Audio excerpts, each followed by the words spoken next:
আমি তিনটি দোয়ার কথা আপনাদেরকে শুনাই। কোরআনে কারিমে সেগুলোর উল্লেখ করে আল্লাহ তাআলা আবার সাথে সাথে সার্টিফিকেট দিয়ে দিয়েছেন এবং বলেছেন এই দোয়াগুলো আমার নেককার বান্দারা আমার কাছে করেছে, আমি সেগুলোকে মঞ্জুরও করে দিয়েছি।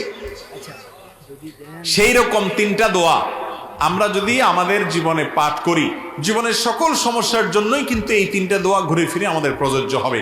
তার একটা হলো কঠিন বিপদে, কঠিন মুসিবতে রক্ষার যখন কোনো পথ খোলা নেই, দেয়াল যখন পিঠের সাথে লেগে গেছে, এরকম সময়ে আমরা দেখেছি আল্লাহর একজন নবী ইউনুস আলাইহিস সালাম আল্লাহর কাছে কিছু বাক্য বলে প্রার্থনা করেছেন।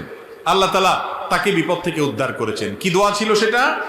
ফানাদা ফিজ জুলুমাত, মাছের পেটে থেকে, অন্ধকারের মধ্যে থেকে, যেখানে মৃত্যু সুনিশ্চিত, সেই জায়গায় তিনি অবস্থায় আল্লাহর কাছে দোয়া করেছেন, আল্লাহ ইলাহা ইল্লা আনতা সুবহানাক ইন্নী কুনতু মিনাজ জালিমিন।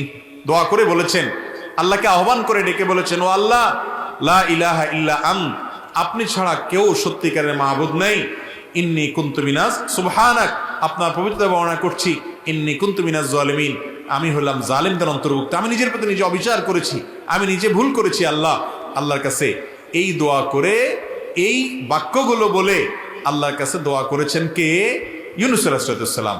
লা ইলাহা ইল্লা আনতা সুবহানাকা ইন্নী কুনতু মিনাজ জালিমিন।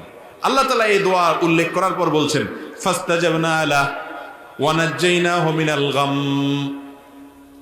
এই দোয়া করার পর আমি তার ডাকে সাড়া দিয়েছি, ইউনুসের ডাকে সাড়া দিয়েছি এবং তার বিপদ থেকে তাকে উদ্ধার করেছি।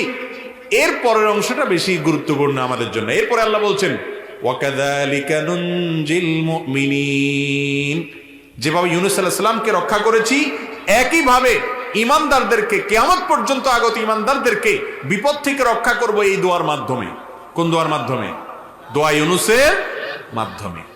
যে কোনো বিপদে পড়ে গেছেন, কোরআনে বর্ণিত কবুল হওয়া দোয়া, নিশ্চিত আল্লাহর কাছে গ্রান্টেড কবুল হওয়া দোয়া, আল্লাহ নবীর দোয়া আল্লাহ কবুল করেছেন, সেটা আল্লাহ জানিয়েও দিয়েছেন।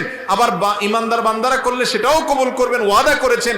শুধু তিনি ওয়াদা করছেন তা নয়, নবী করিম সাল্লাল্লাহু আলাইহি সাল্লাম বলেছেন, আল্লাহর কোন বান্দা যখন ইউনুস আলাইহিস সালাম এর দোয়া লা ইলাহা ইল্লা আনতা সুবহানাকা ইন্নী কুনতু মিনাজ জালিমিন, এটা মূলত আল্লাহর প্রশংসা মাখা একটা বাক্য, যেটার মাধ্যমে দোয়াও লুকায়িত আছে, আল্লাহর কাছে প্রার্থনা আছে এর মধ্যে অন্তর্নিহিতভাবে। এই বাক্যের মাধ্যমে যে ব্যক্তি দোয়া করে, নবী করিম সাল্লাল্লাহু আলাইহি সাল্লাম বলেছেন, সে দোয়া কবুল না হয়ে পারে না। তাহলে যে কোনো বিপদ আপদে কোরআনের একটা কবুল হওয়া দোয়া আপনি পাঠ করতে পারেন, সেটা হলো ইউনুস আলাইহিস সালামেরটা।